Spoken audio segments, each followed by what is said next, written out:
नमस्कार दोस्त, मैं चंदन कुमार। आज मैं आप सभी लोगों के लिए एक बहुत बड़ी खबर लेके आया हूं। वीडियो को शुरू करने से पहले आपसे रिक्वेस्ट है कि आप मेरे चैनल को सब्सक्राइब कर लीजिए और वीडियो को लाइक कर दीजिए। चलिए वीडियो शुरू करते हैं। सांसद और एक्टर दिनेश लाल यादव निरहुआ और अम्रपाली दुबे की शादी वाली तस्वीर खूब वायरल हो रही है।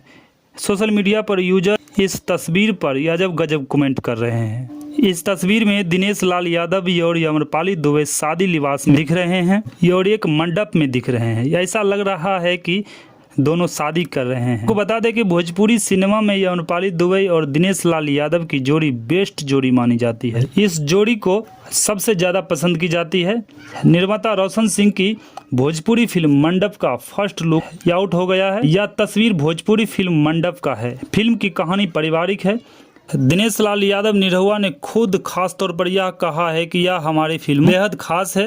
इस फिल्म के सभी कलाकार खूब मेहनत किए हैं और अपना पूरा योगदान दिए हैं। मंडप जब भी रिलीज हो आप सब जरूर देखिए। धन्यवाद।